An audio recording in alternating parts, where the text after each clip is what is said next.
வணக்கம். குலசை தசரா திருவிழாவில் குரவன் குரத்திக்கு வேடம் எப்படி அணிகிறாங்க அப்படிங்கிறத பற்றி தான் எனக்கு தெரிஞ்ச விஷயங்களை உங்களோட பகிர்ந்துக்கிறேன். உங்களுக்கு தெரிஞ்ச விஷயங்களை நீங்கள் குரவன் குரத்திக்கு வேடம் போடுறீங்க அப்படின்னா நீங்கள் எப்படி போடுறீங்க அப்படிங்கிறத கமெண்டில் சொல்லுங்கள். குரவன் குரத்தி ரெண்டு வேடத்துக்குமே பார்த்திங்கன்னா பொதுவாகவே அந்த பாசி மாலைன்னு சொல்லுவாங்க. நம்ம தசராவுக்கு விரதம் நாட்களில் துளசி மாலை போடுவோம், கல் மாலை போடுவோம். அது விரத நாட்களில் போடக்கூடிய மாலை. வேடத்துக்கு அப்படின்னு பார்த்தீங்கன்னா பாசி மாலை அப்படின்னு சொல்லுவாங்க. அந்த பாசி மாதிரியே தான் இருக்கும்.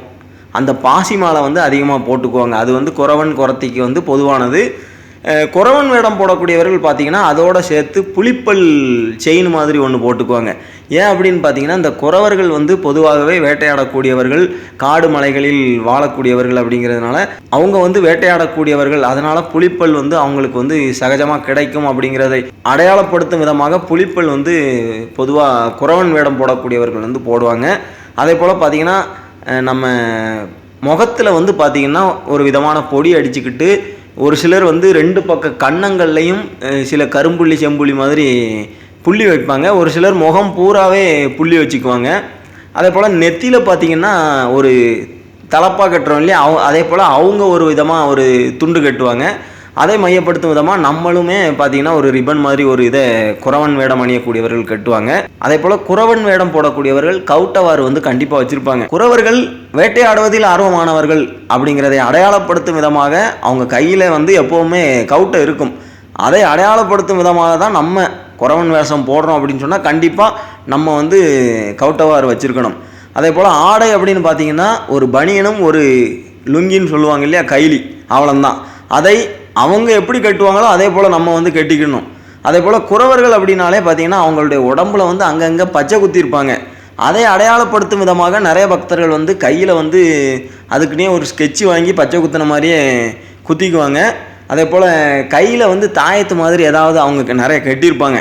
அவங்க எப்படி இருக்காங்களோ அதே போல் நம்ம வேடம் அணியணும். அதுதான் முக்கியமான ஒன்று. அந்த மாதிரி கைகளில் ஒரு சிலர் பார்த்திங்கன்னா தாயத்து மாதிரி ஏதாவது கட்டிக்குவாங்க. ஒரு சிலர் அதற்கு பதிலாக வேறு கலராக வரக்கூடிய ஸ்டிக்கர்ஸை கட்டிக்கிறாங்க. அதே போல் குறவர்கள் கொஞ்சம் பெரியவங்க, அதாவது சின்ன பசங்க அப்படின்னா இவ்வளோந்தான் வேடத்திற்கானது. கொஞ்சம் பெரியவங்க அப்படின்னா அதற்கேற்றாப்புல தோலில் ஒரு தோல் பேக் ஒன்று மாட்டிக்குவாங்க. இன்னும் ஒரு சிலர்லாம் பார்த்திங்கன்னா கழுத்தில் தேன் பாட்டல், இன்னும் பல வகையான பாட்டல்களை உள்ளுக்குள்ளே தேன் அடைச்சி வச்சுருக்கிற மாதிரி அதை கழுத்தில் தொங்க போட்டுக்கிட்டு நம்ம தர்மத்துக்கு போகும்போது அவங்க அப்படியே தான் நடமாடி வருவாங்க. ஏன் அப்படின்னா நிறைய குறவர்கள் ஊருக்குள்ளே தேன் பாட்டல் விற்கும்போது, மருந்து பாட்டல் விற்கும்போது அந்த மாதிரி தான் கழுத்தில் தொங்க போட்டிருப்பாங்க. தோளில் கிடக்கக்கூடிய பேக்கில் ஊசி பாசி வச்சுருப்பாங்க அப்படிங்கிற மாதிரி சொல்லுவாங்க. அதை அடையாளப்படுத்தும் விதமாக குறவன் வேடம் அப்படின்னா அவங்கள போலவே நம்ம ஒவ்வொரு விஷயங்களையும் பார்த்து செய்யணும் அப்படிங்கிறதுக்காகத்தான் பெரியவங்க அந்த மாதிரி கூட செய்வாங்க. மற்றபடி குரத்தி வேடம் அப்படின்னா பாவாடை சட்டை, அதே போல் பாசி மாலை பொதுவானது தான். பாவாடை சட்டை பார்த்திங்கன்னா நம்ம சாதாரண பெண்கள் சின்ன பிள்ளைங்க போடுற மாதிரியே தான். கொஞ்சம் அவர்களுடைய இப்போ அறத்தாவாணி அப்படின்னா அவங்க கொஞ்சம் வித்தியாசமாக கட்டுவாங்க. அதற்கேற்ற பொருள் கட்டிக்கணும். அதே போல் ஜடை பின்னி அந்த மாதிரிலாம் இல்லாமல் அவங்களுடைய அவங்க கூந்தல் பின்னுறதே கொஞ்சம் வித்தியாசமாக இருக்கும். அதே போல் பார்த்திங்கன்னா குரத்தி வேடம் அப்படின்னா ஒரு கூடை ஒன்று கையில் வச்சுருப்பாங்க. இந்த குரத்திமார்கள்லாம் ஊருக்குள்ளே தர்மம் எடுக்கும்போது பார்த்திங்கன்னா ஒவ்வொரு வீடுகள்லையும் ஒவ்வொரு வகையான தர்மம் செய்வாங்க. சிலர் அரிசி கொடுப்பாங்க, சிலர் காய்கறிகள் கொடுப்பாங்க, சிலர் காசு கொடுப்பாங்க. அதை அத்தனையுமே குரத்தி சந்தோஷமாக வாங்கிக்குவாங்க. அதை அடையாளப்படுத்தும் விதமாக அந்த குரத்தி மாதிரியே நம்மளும் ஒரு கூடையை வைக்கணும். வேடமிடுறோம் அப்படின்னா அந்த குரத்திமார்கள் எப்படி நடந்துக்குவாங்களோ அதே போல் நம்மளும் வச்சுக்கணும். அதே போல் அப்பப்போ பார்த்திங்கன்னா நம்ம செட்டோடு போகும்போதும் கூட அந்த குரல் எழுப்புறது இருக்கு இல்லையா, ஏம்மா ஊசி வாசி வாங்கலையோம்மா அப்படிங்கிற அந்த குரல் அழகாக நம்ம ஒரு அர்ப்பணிப்போடு அப்படி சொல்லணும்.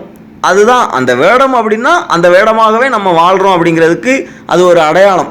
மற்றபடி குரவன் குரத்தி அப்படிங்கிறது முதல்ல தசரா திருவிழாவில் பெரும்பாலான பக்தர்கள் போடக்கூடிய வேடம் அப்படின்னா குரவன் குரத்தி தான். அது மட்டும் இல்லாமல் குலசை தசரா திருவிழாவில் அந்த காலத்தில் இருந்தே போட்டுக்கிட்டு இருக்கக்கூடிய வேடம் அப்படின்னு பார்த்தீங்கன்னா குரவன் குரத்தி தான். மற்ற வேடங்கள் எல்லாமே அதன் பிற்பாடு வந்தவைகள் தான்.